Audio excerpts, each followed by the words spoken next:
Istri bakal calon gubernur Aceh Bustami Hamzah, Melani Subarni, menceritakan detik-detik peristiwa ledakan bom di rumahnya. Kejadian ini membuat syok seisi rumah. Beginilah rekaman CCTV dan video amatir yang diambil setelah beberapa menit terjadi pelemparan bom yang diduga granat tangan oleh dua orang pelaku yang mengendarai sepeda motor. Ledakan tersebut terdengar hampir ke seluruh desa. Pelemparan bom yang terjadi sekitar pukul 5.00 waktu Indonesia Barat bertepatan dengan suara azan subuh. Tidak ada korban jiwa dalam peristiwa tersebut.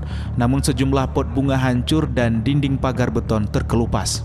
Saat kejadian, istri Bacagub Bustami Hamzah sedang tertidur bersama anak-anak dan orang tuanya. Namun Bustami dilaporkan sedang berada di luar rumah. Mereka seketika terkejut dengan suara ledakan keras yang menyasar dinding samping depan kediaman mereka hingga mengeluarkan asap. Kejadian tadi pagi itu pukul bisa dibilang 5.15. Jadi waktu itu dengar ledupan, saya langsung lari ke depan. Saya keluar, kebetulan ada orang tua saya keluar. Saya melihat, saya bilang jangan dekat-dekat dulu karena kita tidak tahu ini apa yang sebenarnya terjadi. Gitu. Begitu kita keluar, kita lihat ada asap, oh di sini dia. Gitu.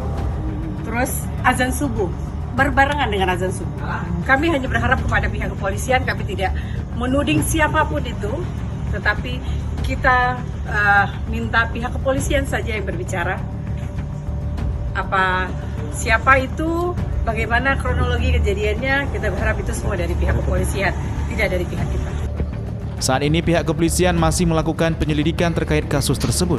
Bom yang digunakan juga masih dugaan granat tangan. Namun untuk jenis masih dilakukan uji lab forensik. Hingga kini polisi juga telah memeriksa 4 saksi termasuk pihak keluarga dan sejumlah barang bukti rekaman CCTV juga telah diamankan. Dari Kota Banda Aceh, Topan Mustafa, iNews melaporkan.